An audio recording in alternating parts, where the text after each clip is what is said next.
So let's have a quick look at some rolling variations. Forward roll, backward roll, and the side roll, and some tips for you and a little analysis. So what I'm showing right here is the very first step for a forwards roll. It's the basic knee shoulder roll. So in this one, I really make sure to load my shoulder and not my head, really bring the head out of the way, bring my butt as high as possible. And as soon as I go over this balance point right here, I will start the roll. I really make sure to round my spine as much as possible and directly roll over the diagonal, meaning I roll from the right shoulder towards the left bum. And this is super important. Now, when I stand up, as you can see right here, I like to use both of my feet instead of the left shin, and then really use my leg, my hand to step up like this. Now, when going back, it's basically the same thing, just reversed.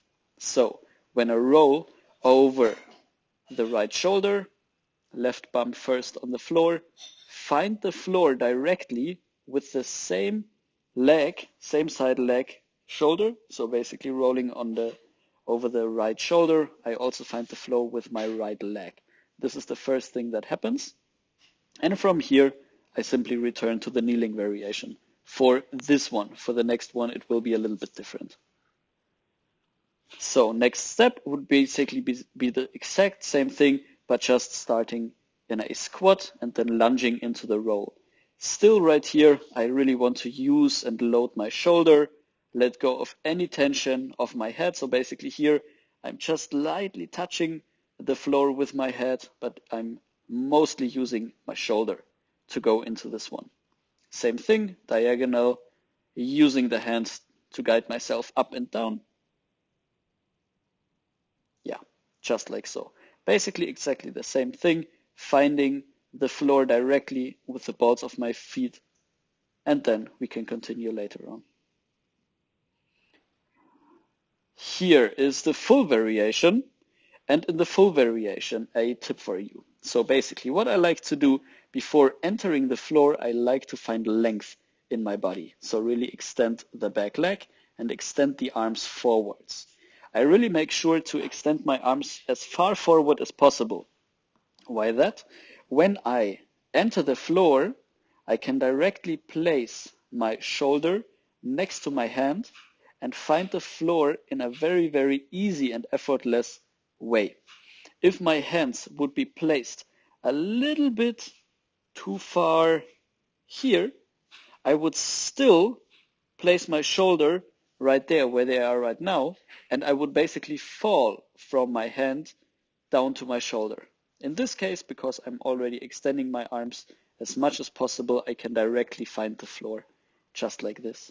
Now, same thing as before, I directly try to round and flex my spine as much as possible, and then also tuck my knees in, and this gives me a very nice position to roll. Now, instead of this one, you could obviously also perform a little jump. In this case, you would simply try to reach with your hands a little further, and then you can continue the roll. Once again, diagonal, right shoulder, left bum, coming up like this. For the backwards variation, exactly the same thing. I guide myself down to the floor using my hand, find the diagonal shoulder. Now, super important right here. As you can see, I'm using both hands as a support, so I can directly push up from the floor into a standing position. Now, right here, the right arm is a little bit closer towards my right shoulder, and the left hand basically goes behind my head, also towards the right shoulder on the floor. And right here, and you can't see it on this video, the right arm, I directly pivot or transition from the backside of my hand to the palm of my hand. As you can still see there, the right arm. So I can directly press into the floor and press up. Here's the other side. Finding the floor, extending all the way, directly placing the shoulder next to my hands, tucking in, flexing, and rolling. There you go. And super important for me to make this roll, this backwards roll, super fluid. Both hands find the floor and directly press up. Now, as you can see right here, the right leg is still in the air while the left leg is already planted. And then I try to actively step back with my right leg, pull my right leg back so I can come up smoothly and efficiently. Let's skip the side roll for a bit because there's actually another thing for the backwards roll. Because you can also perform the backwards roll a little bit more dynamically, as I will probably show here in a bit. There you go. Instead of pushing yourself up, you can also kip yourself up from the backwards roll, and that looks something like this. One leg is pulling up, the other leg is pulling diagonally down, and because of this motion, I can kip myself up. It's a different move. It takes a lot more practice, but it's super nice. And here I'm basically showing some ways how to enter this position. The first would be to go like in a basic backwards roll, find the floor, and extending one leg up, just to feel how this extension of the leg towards the ceiling already brings a little bit momentum upwards. The second thing, I try to tuck down, and instead for the roll, I go for a diagonal kip. One leg kicks up towards the ceiling, in this case it's my right leg, and the left leg kicks diagonally backwards. Because of this, I can already feel there is a little bit of momentum upwards, and I do not have to press so much now with my arms, but there is more momentum involved. In the next one, I try to do it even more, and you can already see how my body is starting to get this upwards push. And then from here, I basically try to go more and more and directly press myself on my arms. And this is a lot about timing. One leg is pulling back, the other leg is pulling up. And in exactly this moment when my hip is extending, I try to push up with my hands. And if I practice this, I can also go directly into standing. Let's watch it again in slow motion.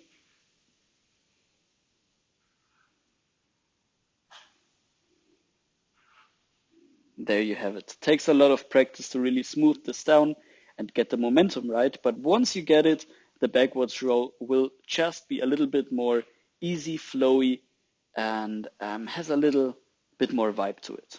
Now onto the side roll. Here is the forward roll again. Let's skip this. We already had this. And go for the side roll. Now the side roll is a very basic move if you understand the principles. Let's look at the side roll in slow motion.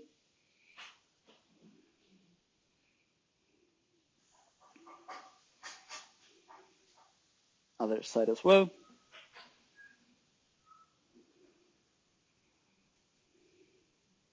All right, so now the analysis. Basically what I'm doing, there is two things that are super important for me in the side roll. Number one is the leg movement. As you can see right here, I'm using my legs to swing myself from side to side and from down to up. The leg is, where's the leg movement? Here is it. The leg is swinging down and swinging up.